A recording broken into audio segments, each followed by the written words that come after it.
자, 이번 강의는 선생님이랑 뭘 공부할 거냐면 바로 1-1-2 지수의 확장을 공부할 건데 이번 단원은 뭘 공부하는 거냐면 저번 단에서 선생님이랑 거듭제곱근 공부했던 거 기억나지? 그 거듭제곱근을 지수로 바꾸는 방법과 그 다음에 중학교 때랑 고등학교 1학년 때는 지수를 자연수만 사용했었잖아. 근데 이제 이거를 지수를 유리수 전체로 확장해서 사용하는 그 두 가지 방법을 한번 공부를 해보려고. 자, 첫 번째는 이제 뭘 공부를 할 거냐면 지수가 꼭 자연수가 아닌 즉 유리수로 확장을 하게 되면 뭘 의미하는지를 한번 공부를 해볼게.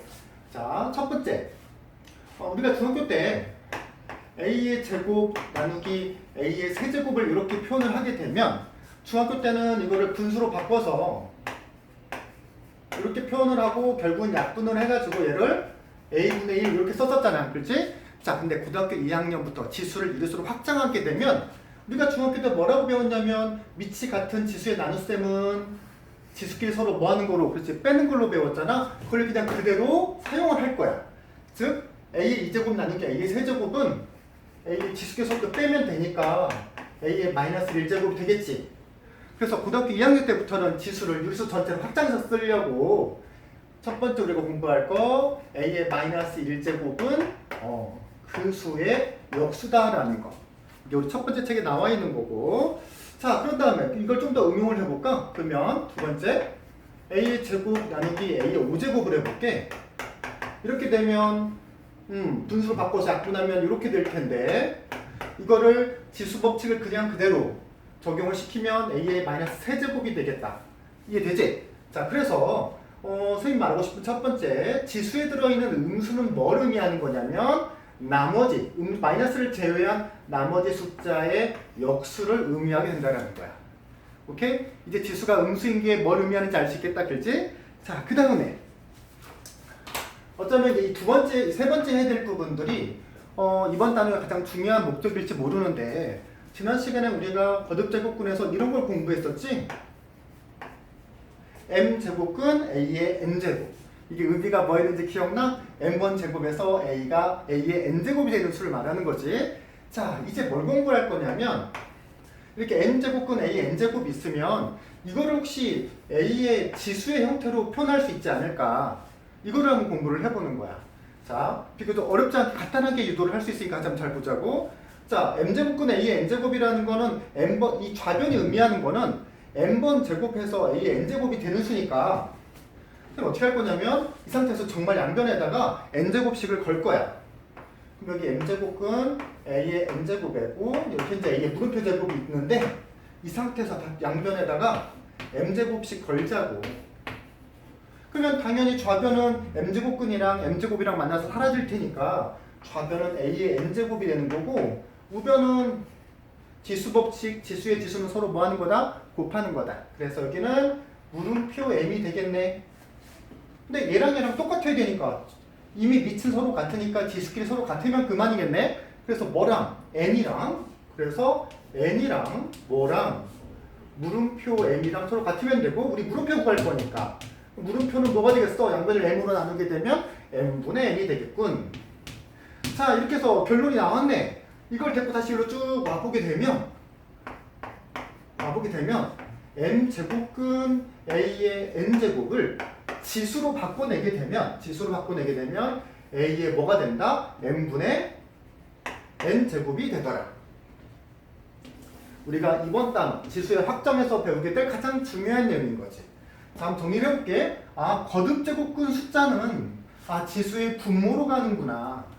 그 다음에 거듭제곱근 안에 들어있는 지수는 이쪽 오른쪽 우변의 지수의 분자로 가는구나 라는 걸 알 수가 있겠네. 예를 한번 들어볼게. 그래서 3제곱근 a의 제곱이야. 자, 이거를 지수로 만들어 보고 싶어. 그러면 a의 거듭제곱근의 숫자가 분모로 그 다음에 안에 들어있는 지수의 지수가 여기 분자로 오게 되는 거죠. 자, 그래서 우리는 3제곱근 a의 제곱을 a의 3분의 2제곱으로 바꿔봤어. 당연히 거듭제곱근을 지수로도 바꿀 수 있어야 되고 가볍게 지수 역시 거듭제곱으로 바꿀 수 있어야 되는 게 이번 단원의 공부 핵심 포인트다라는 거지. 자, 이제 우리 아까 1번, 2번 지수가 음수인 것까지 연결해서 같이 한번 연습을 해볼까? 자, 만약에 a의 마이너스 3분의 뭐 4제곱 이런 지수의 형태가 있다고 생각해봐. 이걸 선생님이랑 같이 거듭제곱근으로 바꿔보자. 이 앞에 있는 이 마이너스는 아까 선생님이 뭐를 의미한다고 그랬지? 그렇지. 나머지 숫자의 역수를 의미한다라고 그랬죠? 그러면 이 녀석은 뭐랑 똑같냐면 a의 3분의 4제곱분의 1을 의미하게 되는 거고, 자, 이걸 다시 거듭제곱근으로 바꿔볼 거야. 분의 1은 건들 필요 없죠? 분모에 있는 지수의 지수의 분모는 거듭제곱근을 의미하고, 발음이 안 되니 이렇게 밑에 있는 지수의 분자는 그 거듭제곱근 안에 들어있는 지수를 의미한다고 그랬죠. 그래서 이 녀석을 거듭제곱근으로 바꾸면 3제곱근 a의 4제곱이 되더라. 이해되지? 이제 우리는 지수가 음수인 것도 그 다음에 지수가 분수인 것도 거듭제곱근으로 또는 해석을 쉽게 할 수 있을 거야. 자, 다음 우리 이제 뭘 공부를 할 거냐면 이제 개념은 이게 어떻게 보면 개념은 전부고, 이거를 실제 문제에서 어떻게 활용할지에 대해서 살짝 한번 점검을 해보고 이번 강의를 마쳐볼게. 자,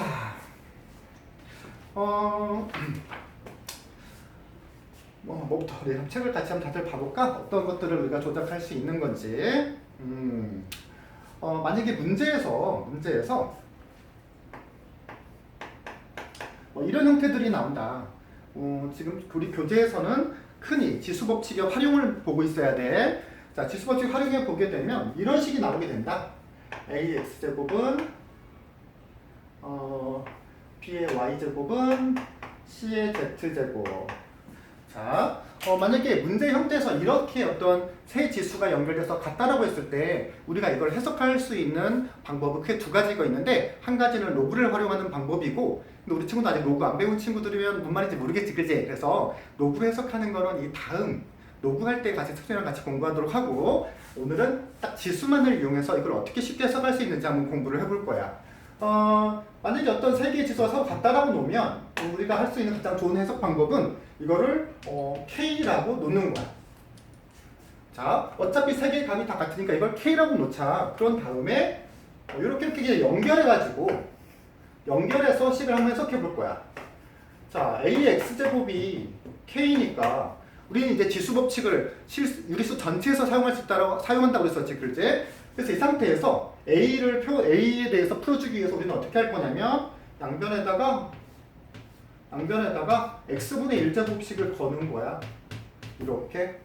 그러면 지수의 지수는 곱하니까 좌변은 뭐가 되고 a가 되고 우변은 k의 x분의 1제곱 이렇게 표현이 가능하겠다. 자, 이것도 마찬가지죠. 이렇게 연결하면 b에 대해서 풀어주려면 어떻게 해서 양변에다가 뭐를 건다? y분의 1제곱씩을 건다. 그럼 어떻게 보면 b는 뭐가 되는 거야? k의 y분의 1제곱. 같은 방식으로 한다면 c는 k의 z분의 1제곱 이렇게 표현할 수 있겠지. 이런 도작법 우리 친구들 뒤에 나오는 필수예제 풀다 보면 이런 거 이제 많이 나오게 될 거야. 자, 그 다음에 또 어떤 걸 할 수 있을까?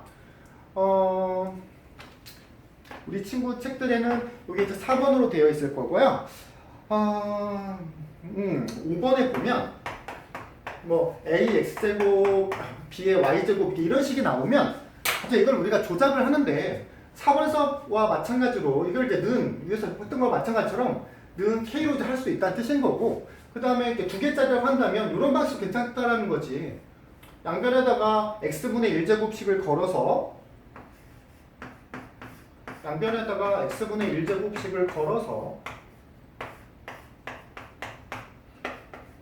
그러면 좌변은 a가 되겠죠? 우변은 지수의 지수는 곱하는 거니까 b의 x분의 이렇게 쓸 수 있다는 뜻인 거고, 반대로 b에 대해서 이걸 풀려고 한다면 양변에다가 y분의 1제곱씩을 건다라는 거야. 그래서 좌변에다가도 y분의 1제곱을 하고 우변에다가도 y분의 1제곱씩을 하자. 그렇게 되면 여기 또 우변이 약변이 이게 없어지면서 b는 a의 y분의 x제곱 이런 걸로도 나타낼 수 있다라는 거야. 자, 이해되지? 그렇지? 그렇게 어려운 기술은 아니니까. 이 정도가 우리 친구들 이제 책에 나와 있는 개념편에 나와 있는 내용인 거고, 우리가 여기서 좀 더 책에는 개념에는 안 나왔지만 조금 더 우리가 시간을 써서 설명을 해본다고 한다면 이런 것도 좀 쉽게 가능했으면 좋겠어. 우리가 A의 제곱 빼기 B의 제곱 이렇게 있으면 중학교 3학년 때 인수분해, 중학교 2학년 때 인수분해 배울 때 합차라 공식이라는 이름으로 이 녀석을 A-B, A 플러스 B 이런 식으로 썼잖아. 선생님 하고 싶은 말이 뭐냐면 이런 인수분해의 꼴로 바꿀 때 꼭 이게 지수가 자연수일 뿐만 아니라 지수가 자연수가 아니더라도 좀 이거를 바꿀 수 있었으면 좋겠어. 예를 들어서 A-B 이렇게 있다고 한다면 더 이상 인수분해가 안 되는 것처럼 보이잖아. 근데 이제 이걸 우리가 지수를 확장해가지고 A-B를 이렇게 생각할 수 있거든. A의 2분의 1의 제곱 빼기 B의 2분의 1의 제곱 뭐 이런 식으로 생각할 수도 있어. 그럼 이 녀석을 인수분해하게 되면 A의 2분의 1 뭐 마이너스 B의 2분의 1 이런 식으로 쓸 수도 있겠지. 그렇지? 그럼 이게 뭘 의미하게 되는 거냐면 시험을 해보면 아까 봐봐 지수가 분수로 표현되어 있는 거 분모는 거듭제곱근 숫자를 의미하는 거고 분자는 지수를 의미한다고 했잖아. 거듭제곱근 안에 들어있는.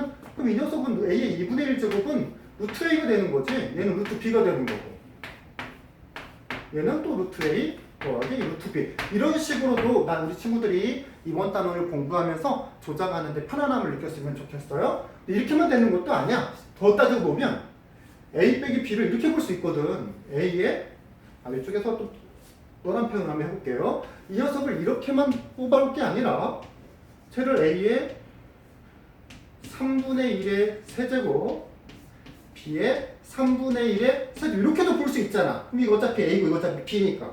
그럼 얘도 마찬가지로 우리가 인수분해를 한다고 한다면 얘를 A의 3 이렇게 되겠죠?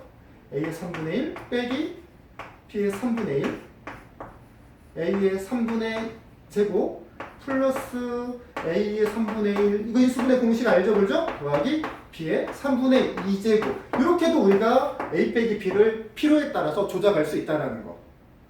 무궁무진하겠지, 그지? 지수를 우리가 원하는 형태로 다 바꿀 수가 있으니까. 이렇게까지가 이번 단원의 주요 개념인 거고, 그럼 난 간단하게 점검을 해보자. 자, 마지막 총정리 1. 첫 번째는 뭐였어? 지수에 음수가 들어있는 거는 그 음수를 제외한 나머지 거에 역수를 의미하는 거였다. 즉, A의 마이너스 M제곱이라는 거는 마이너스를 제외한 나머지 숫자의 역수를 의미하게 되더라. 이게 첫 번째.